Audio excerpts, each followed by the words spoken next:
Good day, everyone. Welcome to our IT audit lecture on risk management. Under this particular chapter, we will discuss risk management process and learn the important role in protecting the organization's IT from threats.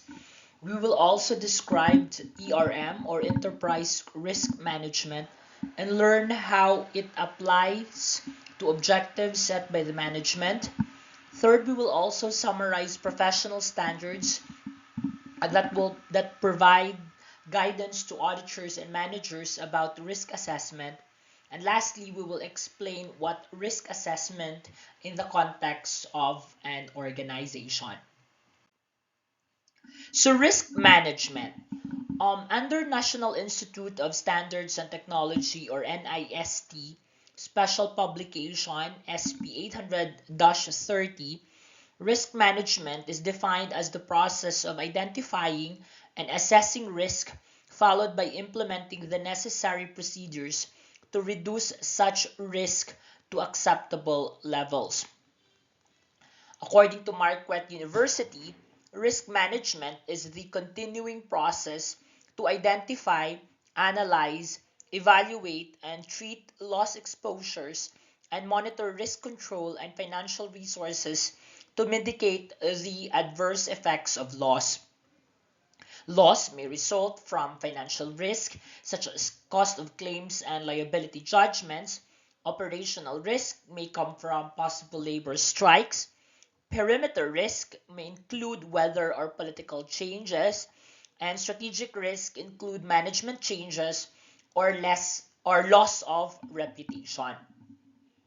Risk management is not merely a professional specialty. It's a basic human instinct.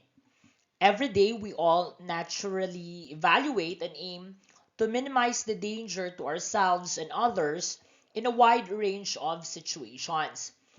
One example would be when you go to Ateneo, for example, or you go to school and you're about to cross the street.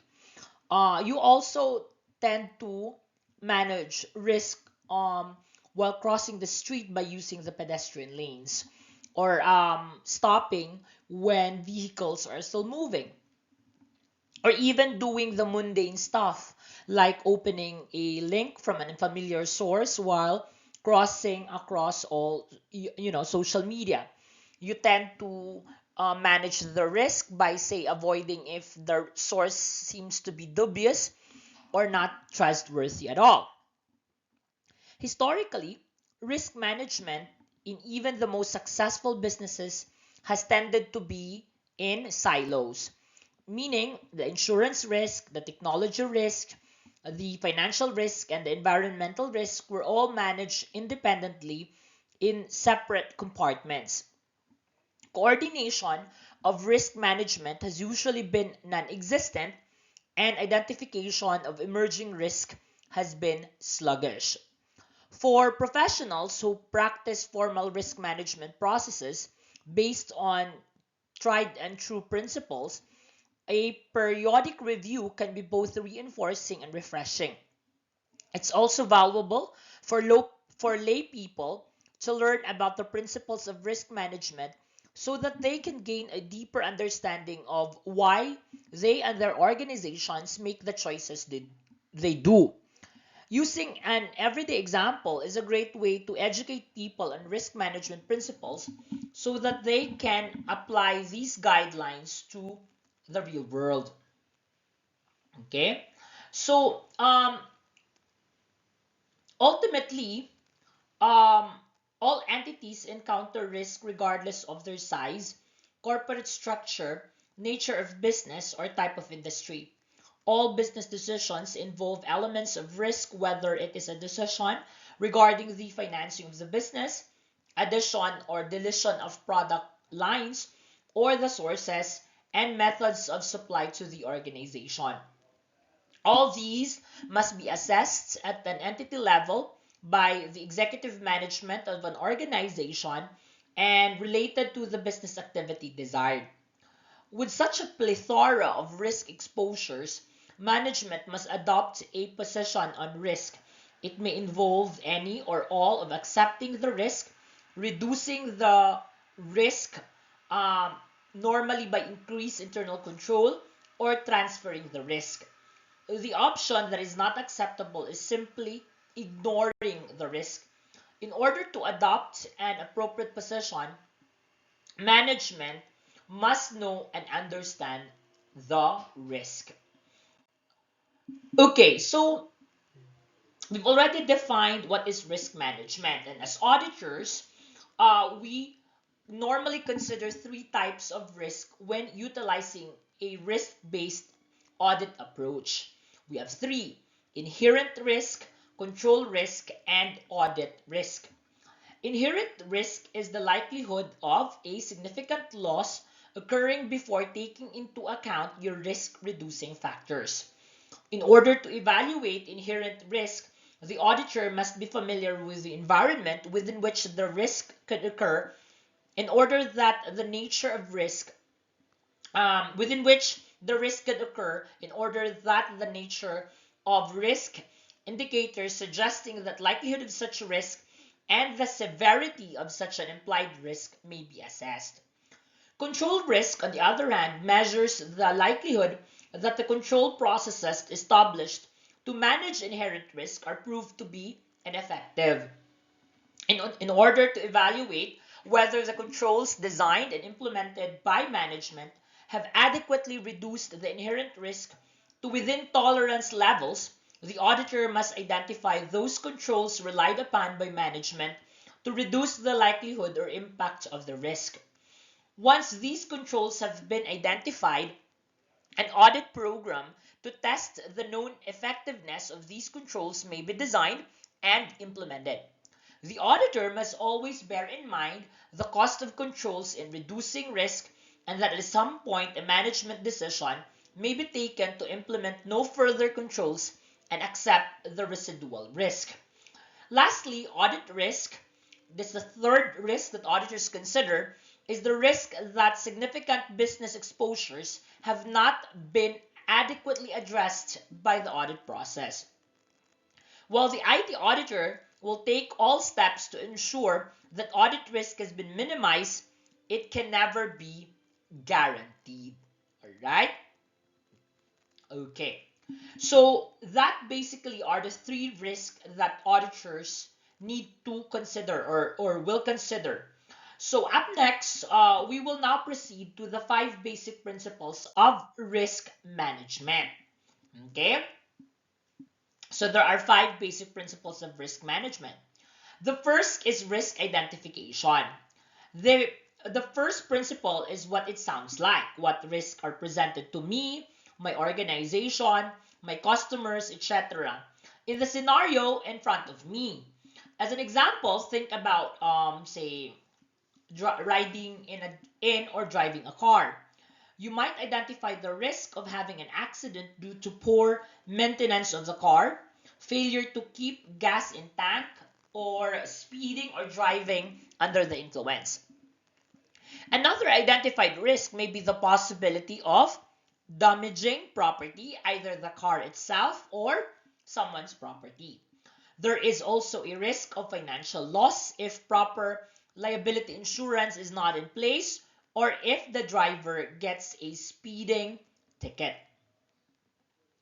The next principle is risk analysis. This stage involves gathering data, okay, um, and considering the meaning of the data points over a span of time. An analysis of the identified risk begs one to ask, how often could this adverse event happen? So it talks about frequency. And if it does happen, what's the worst way it could turn out? So it talks about the severity. In our car scenario, going back to the car scenario, the worst case that could happen is the loss of life.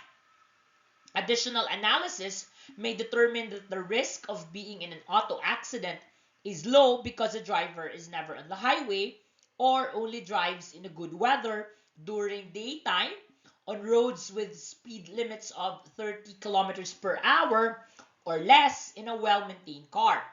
The analysis part of the risk management process should take you through several what-if scenarios and help you arrive at the potential frequency and severity of an event.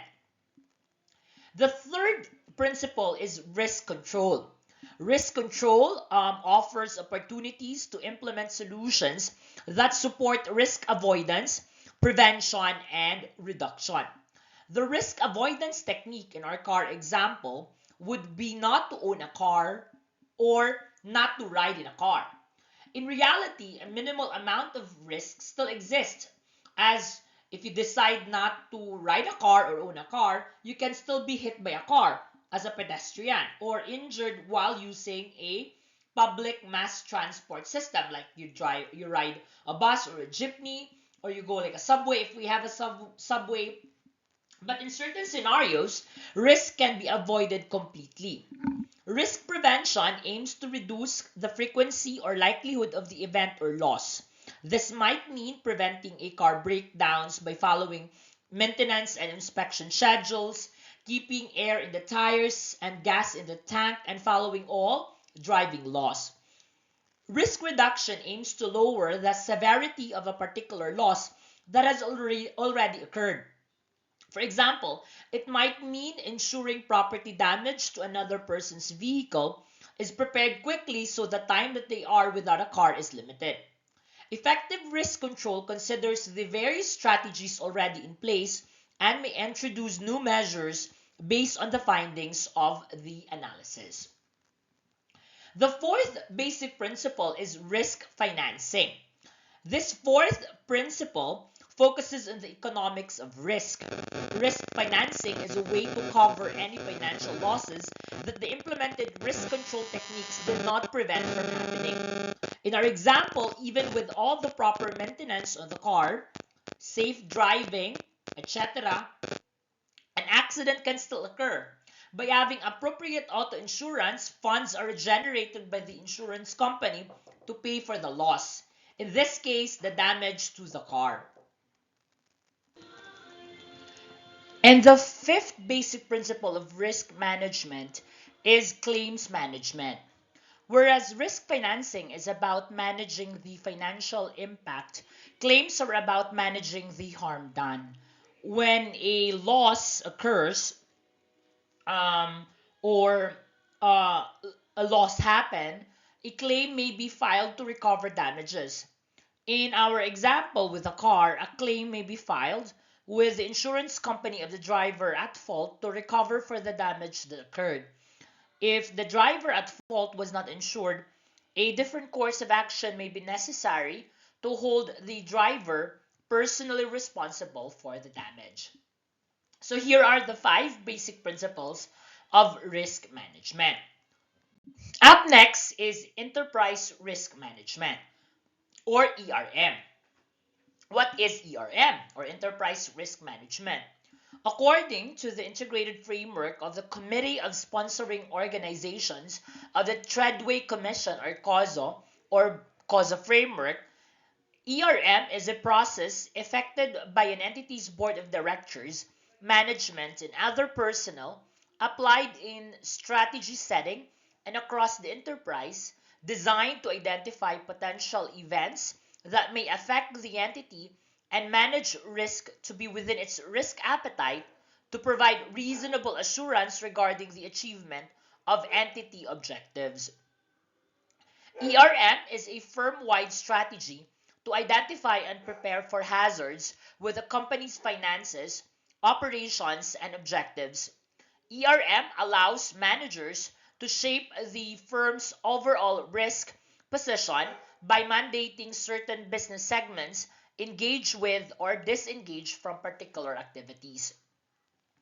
Senior managers need to encourage the development of integrated systems that aggregate credit, market, liquidity, operational, and other risk generated by business units in a consistent framework across the organization. Consistency may become a necessary condition to regulatory approval of internal risk management models. An environment where each business unit calculates its risks separately with different rules will not provide a meaningful oversight of enterprise enterprise-wide risk.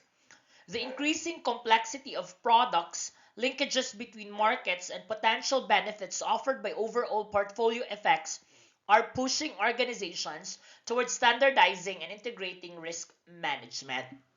So the ERM is an upgraded version of the individually managed risk of the traditional risk management being done or carried out by businesses. And the previous slide decks, I've mentioned that the traditional risk management is usually done like a silo where they are done separately or they're managed separately from each other. The enterprise risk management, on the other hand, is an enterprise wide process of setting strategies in order for the entity or organization to manage its risk.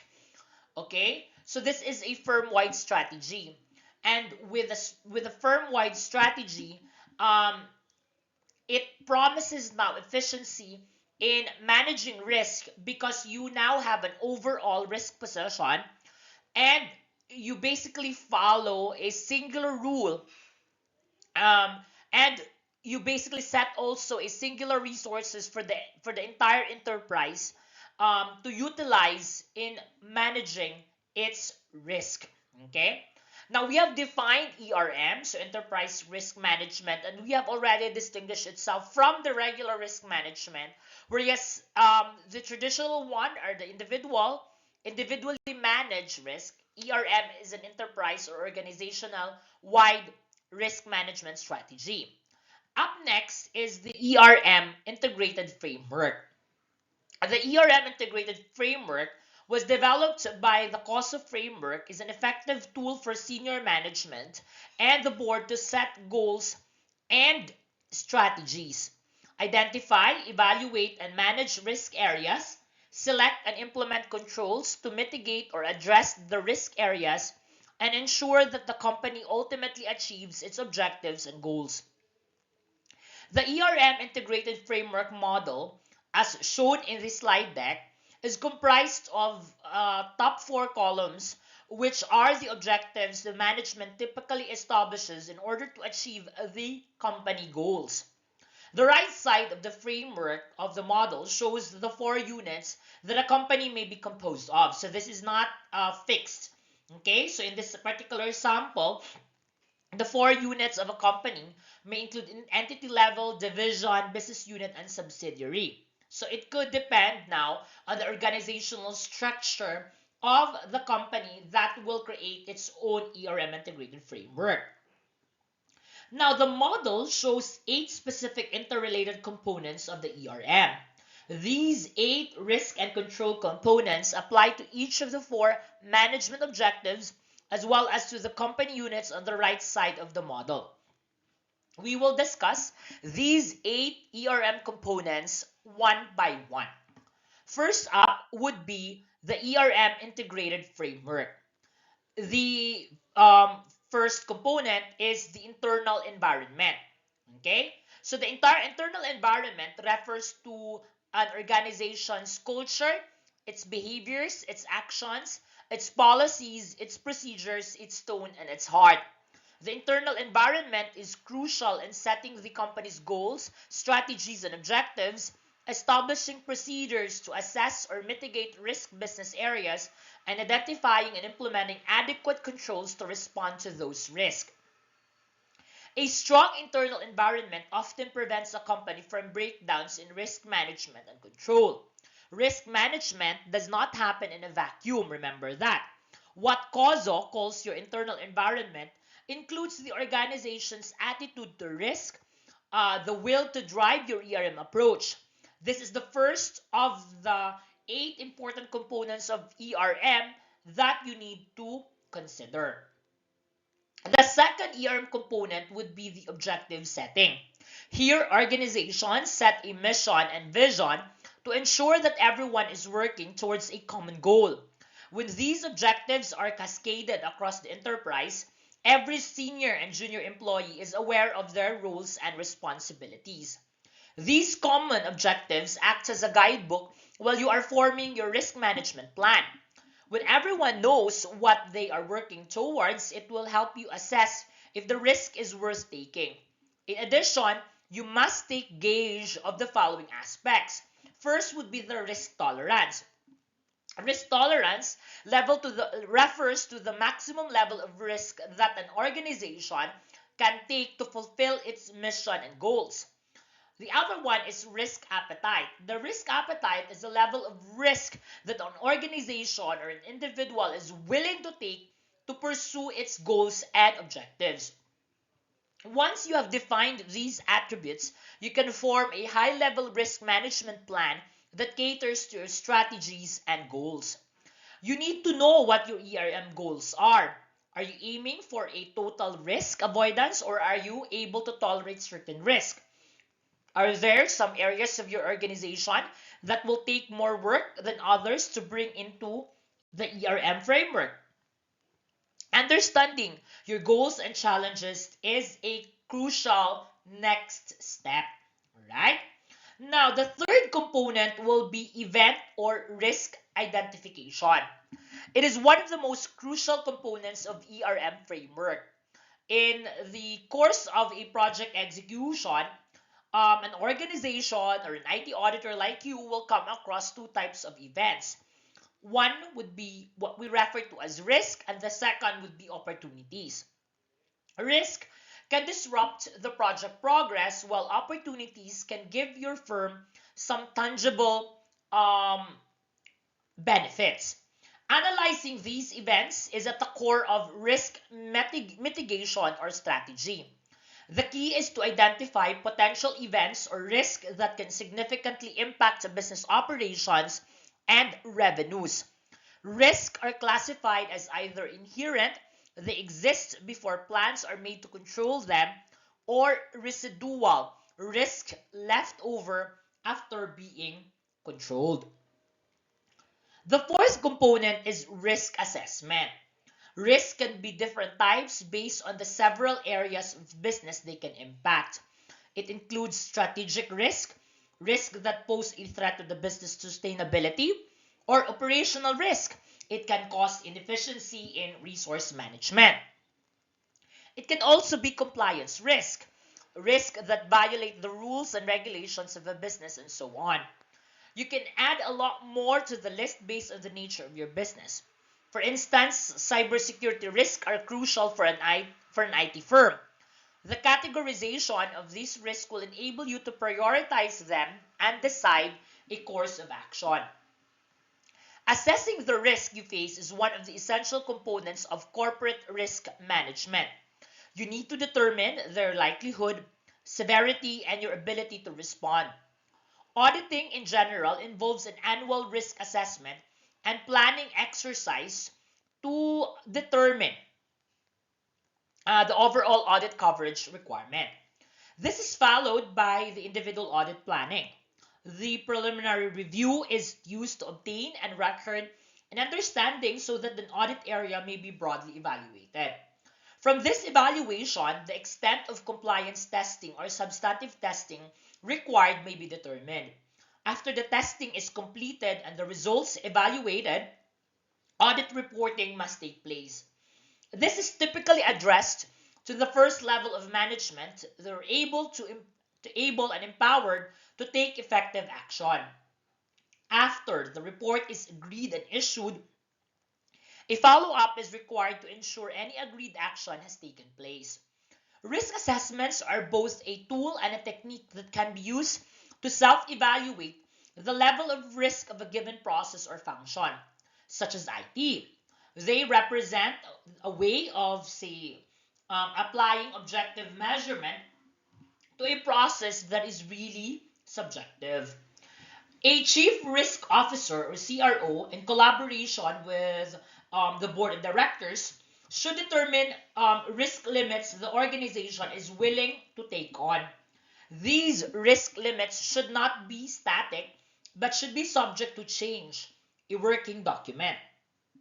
These risk limits should be published and be made available to the business units, as each business manager will be held accountable for assessing the line of business risk, creating a risk action plan, and determining if the risk fall within or outside of the established tolerance. Right?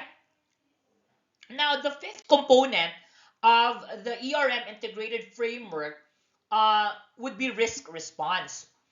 After the careful assessment and categorization of risk, it is now time for management to decide on the type of response that it will make. Based on the type of risk, the response will vary. Here are ways in which an organization can respond to risk. First is reduce the risk to minimize its impact. Reduce the risk through taking mitigation actions such as having controls, detecting errors after data are complete. Examples of these include implementing user access reviews, conducting reconciliations, and performing data transmission controls, among others. The second would be to accept. Accepting the impact if it is negligent or minimal. The third is avoid, which is to eliminate or forgo the risk. Avoid or completely eliminating the risk is a third one, which for an example would be a new feature included within the next application software release is estimated to downgrade application performance by slowing down some critical processing. To avoid this particular risk, the software feature is eliminated from the next release altogether. Prevent a risk through implementing IT controls, such as performing validity checks upon inputting data, cleaning disk drives, and properly storing magnetic and optical media to reduce the risk of software and hardware and software failures, and configuring logical settings, security controls, example of which would be passwords in the application system. The fourth would be to transfer, which is assigning the mitigation to a competent third party. Transfer all or part of the risk to a third party is the common method of which is of risk transfer include acquiring insurance or outsourcing the particular services. An example would be a company that needs to update its financial application system may choose to outsource or subcontract such a project along with all of its risks to an outsider or a third-party provider. The onus is on leaders to ensure that employees are implementing the right risk response in favor of the strategic planning process. Sixth integrated framework component would be control activities. In control activities, determining appropriate internal controls to monitor and test your approach. The series of checks and balances is designed to identify any out of tolerance activity or results. COBIT defines control activities as the policies, procedures, practices, and organization structure designed to provide reasonable assurance that business objectives will be achieved and that the undesired events will be prevented or detected and corrected. In other words, control activities or controls are procedures management implement to safeguard the company or organizational assets, keep accurate and complete information, as well as achieve established business goals and objectives. Implementing control is an effective way to first reduce identified risk to acceptable levels, second, to comply with company policies, procedures, laws, and regulations, and third, to enhance efficiency of existing operations. Once in place, controls must be monitored for effective implementation.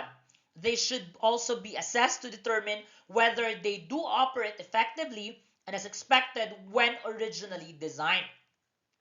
There are three types of controls. First would be preventive control, second, detective control, and third, corrective control.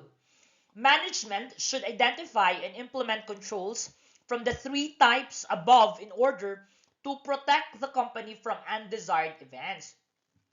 First of the control is preventive control. For instance, to deter problems from occurring and are usually superior, these controls are instituted or placed therein in order to prevent or deter problems from occurring. They are usually superior than detective controls. Examples of preventive controls include hiring qualified personnel, segregating employee duties, and controlling physical access.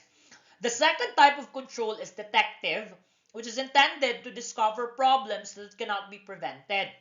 Examples of a detective control include performing reconciliations of bank accounts, trial balances. Detective controls are designed also to trigger when the preventive controls fail. So dito papasok yung detective controls pag hindi nagawa ng preventive control yung kanyang purpose. So you can be able to detect now certain transactions that weren't um, in a way prevented to happen, that these particular transactions are not proper.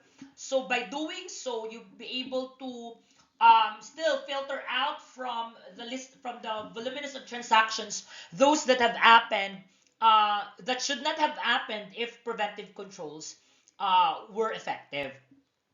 The third would be corrective control. The third type of control, these controls are designed to identify, correct, and recover from problems identified.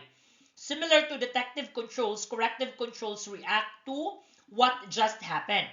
Examples of corrective controls include maintaining backup copies of files and correcting data entry errors. An effective internal control system should implement all three types of controls. Areas where controls can be implemented include, among others, duties, segregation, approval and authorization of transactions, change management, assets records and data protection, and systems performance checks and monitoring. The seventh component would be the information and communication.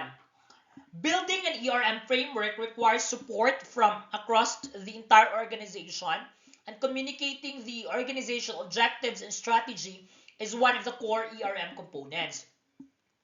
Information is data organized and processed to provide meaning and thus improve decision making. Management needs that such information generated from either internal or external sources be useful, um, such as with the quality of information, in order to make effective and efficient business decisions, as well as to adequately support the functioning of its internal control system. Information is useful when first it is relevant. Information is relevant when information is pertinent and applicable to make a decision. Example, the decision to extend a customer credit would need relevant information on the customer's balance with accounts receivable or the aging report. Second is reliable. It is reliable when information is free from bias, it is dependable, and it is trusted. Third, it is useful when it is complete. Information is complete when it does not omit important aspects of events or activities. The fourth would be timely. And information is timely when it is provided in time to make the particular decision. Fifth, an information is useful when it is understandable, and it is understandable when information is presented in a meaningful manner. Six is verifiable. Information is useful when it is verifiable, and it is verifiable when two or more independent persons can produce the same conclusion. And last, information is useful when it is accessible. Accessible when information is available when you need it. Communication, on the other hand, refers to the process of providing, sharing, and obtaining necessary information in a continuing and frequent basis. Communication of information could occur internally within the company.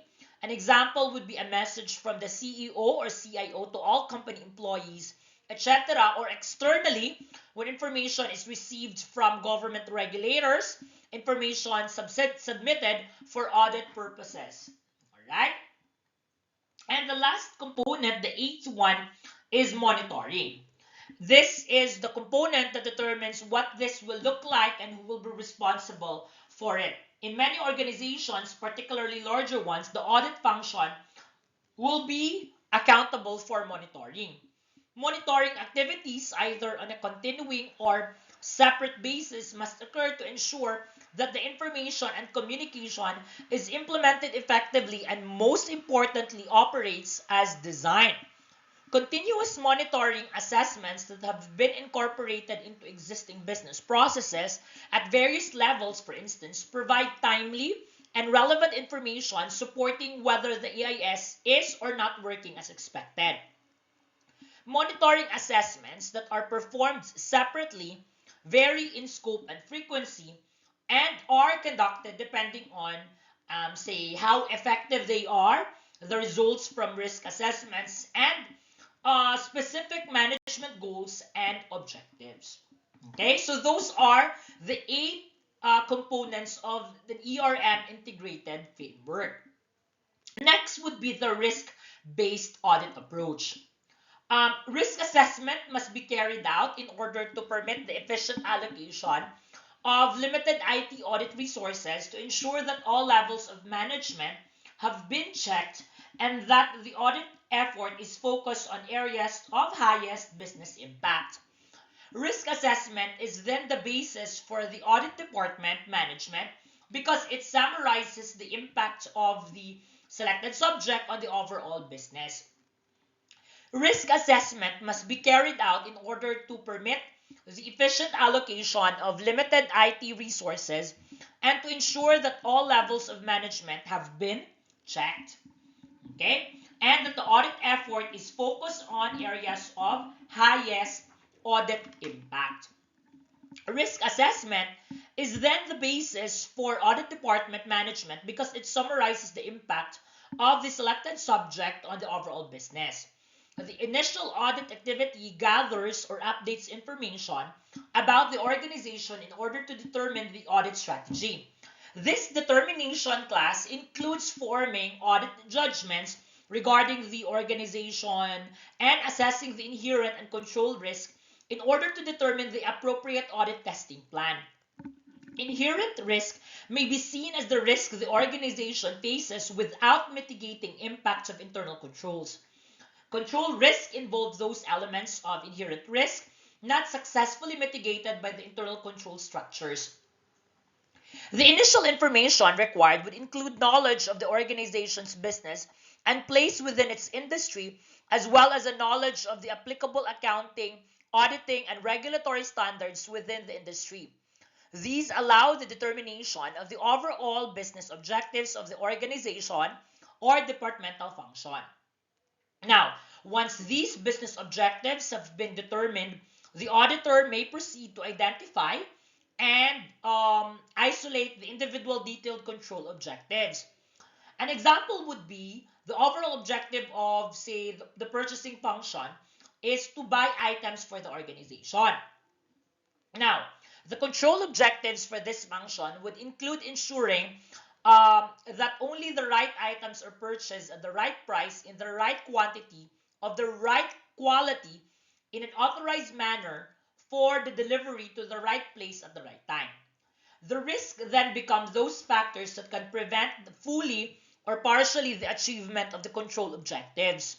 The auditor must then determine which controls will mitigate those risks and what source of evidence exists as to the adequacy and effectiveness of the mitigation. Now, the next would be the risk-based auditing. Risk-based auditing involves integrating the concepts of high-level risk analysis into the development of the overall audit plan. The audit plan itself may be differentiated between mandatory audit activities and discretionary audit activities. Mandatory audit activities are those activities that must be carried out within the time span of the audit plan and include legal or regulatory requirements, senior management requirements, and external auditor liaison requirements. These may be assigned the greatest risk value to ensure automatic selection. But the auditor must be careful to ensure that senior management requirements are in fact requirements and not just nice to have or nice to look into when the report will be generated later on. Discretionary audit activities, on the other hand, should be decided upon using risk factors that should be limited to the most 10 important or fewer to keep the process manageable. Risk factors must apply to a variety of products and services across the company. So here, common risk factors, one common risk factor within the information systems include the monetary values handled within individual applications. Monetary values, this is an easily quantified criterion for evaluation and as such is one of the more frequently used risk factors. Another common risk factor would be disclosure of information to a third party. It could seriously impact the organization and in some cases jeopardize the future viability of the organization.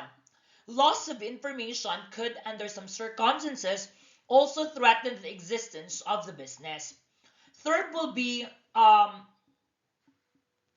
loss of information. And that's quite self-explanatory. Um, the fourth would be failure to comply with legal statutes or regulations that will normally result in some form of sanction, frequently monetary.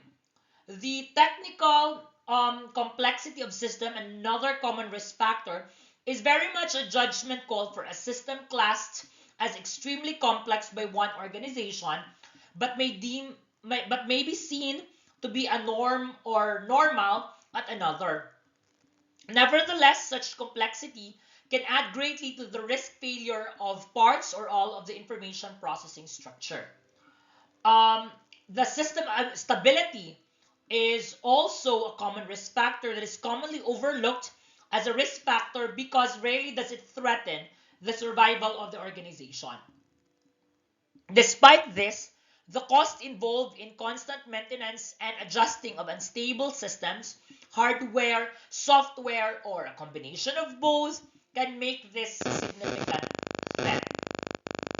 For many organizations, the unavailability of systems has become a major threat, and for many businesses, an extended period of unavailability could result in the rapid closure of the business. In addition, there are always risk factors unique to a given organization, and these must also be taken into consideration. So, this is where our discussion for risk management ends.